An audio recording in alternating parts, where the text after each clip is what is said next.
वज़ीर-ए-आज़म नरेंद्र मोदी ने मशरिक़-ए-वस्ता में जारी तनाज़े पर राज्यसभा में बात की। इस मौके पर वज़ीर-ए-आज़म मोदी ने कहा कि हमारी हुकूमत इस बहरान के दौरान पूरी हसासियत के साथ काम कर रही है। तमाम ममालिक ने वहाँ मौजूद हिंदुस्तानियों की हिफाजत की यकीन दहानी कराई है।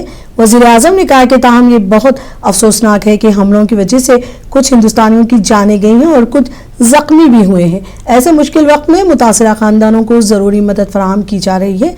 जख्मियों को बेहतरीन इलाज की फराहमी को यकीनी बनाया जा रहा है। वज़ीर-ए-आज़म ने कहा कि दुनिया भर से बहुत से बहरी जहाज आबनाए हुर्मुज़ में फंसे हुए हैं, जिनमें बड़ी तादाद में हिंदुस्तानी अमले के अरकान मौजूद हैं। ये हिंदुस्तान के लिए भी तशवीशनाक बात है।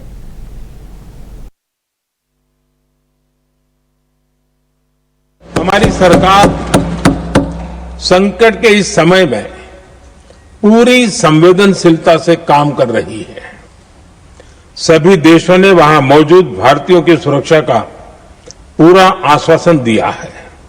हालांकि ये बहुत दुखद है कि हमलों के कारण कुछ भारतीयों की मृत्यु हुई है और कुछ घायल भी हुए हैं। ऐसे मुश्किल हालात में परिवारजनों को आवश्यक मदद दी जा रही है। जो घायल हैं, उनका बेहतर इलाज सुनिश्चित कराया जा रहा है। होर्मुज़ स्ट्रेट में दुनिया के अनेक जहाज फंसे हैं। उनमें बहुत बड़ी संख्या में भारतीय क्रू मेंबर्स हैं। ये भी भारत के लिए एक बड़ी चिंता का विषय है। ऐसी विकट परिस्थिति में आवश्यक है कि भारत की संसद के इस उच्च सदन से शांति और संवाद की एकजुट आवाज पूरे विश्व में जाए। मरकजी वजीर नितिन गडकरी ने BSE में NHAI की जानिब से मुनक़िद किए गए हाईवे इंफ्रास्ट्रक्चर इन्वेस्टमेंट ट्रस्ट की तकरीब में शिरकत की। ये तकरीब मुंबई में मुनक़िद हुई। इस मौके पर नितिन गडकरी ने कहा कि ऐसे इन्वेस्टमेंट ट्रस्ट हिंदुस्तान के रोड नेटवर्क को मजीद मजबूत बनाने में अहम किरदार अदा करेंगे।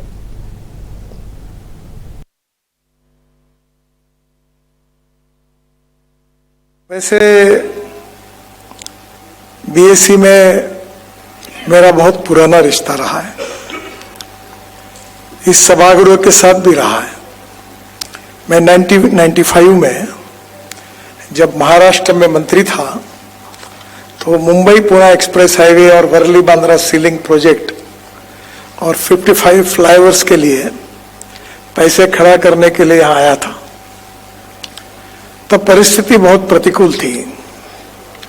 उस समय केवल 5 करोड़ हमारे पास थे और जो MSRDC आज जो महाराष्ट्र सरकार की फ्लैगशिप इंफ्रास्ट्रक्चर कारपोरेशन है, उसका मैं संस्थापक अध्यक्ष भी था। और तब जब यहाँ आया था तब मुझे याद है कि धीरूभाई अंबानी, जिनका मुझे विशेष प्रेम मिला, उनने मुझे कहा कि नितिन, आपको कौन पैसा देने वाला है। पर बाद में आप सब लोगों के इसी BSE के कारण हमें 500 करोड़ चाहिए थे, 1200 करोड़ मिल गए। मैं 96 की बात कर रहा हूं। और विशेष रूप से Mumbai Pune express highway, 55 flyovers in Mumbai और वर्ली बांद्रा सीलिंग प्रोजेक्ट, ये तीनों प्रोजेक्ट BSE के कारण ही हम कर सके और वो पैसे से वो काम पूरे हुए और इन्वेस्टर को पैसे भी वापस मिले और बहुत अच्छे रिटर्न्स भी मिले। इसी सभागृह में अमेरिकन प्रेसिडेंट क्लिंटन साहब आए थे और उसी कार्यक्रम में भी मैं लीडर ऑफ अपोजिशन था। और तब मुझे याद है धीरूभाई का सत्कार भी हुआ था। और कार्यक्रम के बाद धीरूभाई मुझे बुलाकर उन्होंने क्लिंटन से मिलाया था और उन्होंने बताया था कि कैसा ये BSE ने मदद की, हमने पैसा खड़ा किया और इंफ्रास्ट्रक्चर डेवलप किया।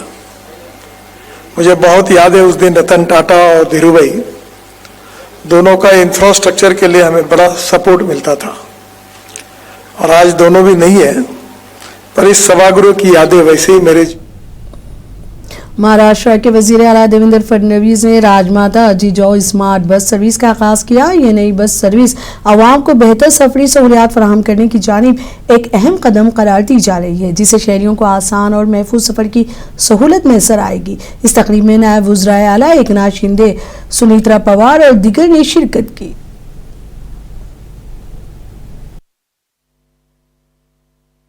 महामंडल की 3000 बसेस जो कि टाटा कंपनी ने वो निविदा प्रक्रिया में पार्ट लिया था और उनको ही वो निविदा प्रक्रिया में 2100 बसेस की ऑर्डर मिली है और 900 बसेस का ऑर्डर जो है वो अशोका लेलैंड को मिली है। आज राज्य के मुख्यमंत्री देवेंद्र जी फडणवीस, उप मुख्यमंत्री एकनाथ शिंदे जी और साथ ही में उप मुख्यमंत्री सुनीत्रा पवार जी के हाथों से उसका लोकार्पण कर दिया है। राज्य में 3000 बसेस का ये पहला मौका है और इस बसेस में 4 सीसीटीवी, जीपीएस यंत्रणा, पैनिक बटन से लेके सिक्योरिटी रिलेटेड जो भी चीजें होनी चाहिए वो हर बस में है। 56 सीटें इस बस में है और राज्य के जो ग्रामीण इलाके हैं जहाँ पे लोगों तक अभी तक सुविधाएं एसटी की नहीं थी, वो वहां तक पहुंचाने का काम एसटी महामंडल के माध्यम से अभी हो रहा है।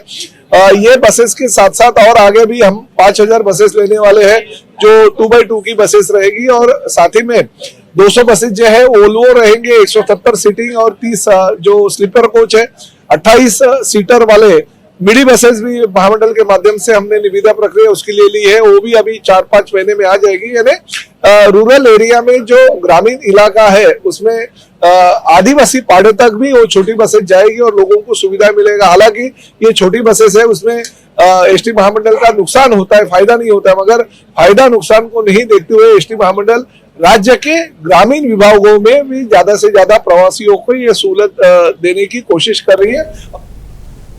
हिंदुस्तान अमेरिका तिजारती माहदे पर कांग्रेस लीडर नाना पटोले ने हिंदुस्तान अमेरिकी तिजारती माहदे पर कहा कि इस माहदे से किसानों को नुकसान होगा। यह माहदा मुल्की मफादात के खिलाफ है। उन्होंने अबू आसिम आजमी की जानिब से दिए गए बयान की भी हिमायत की।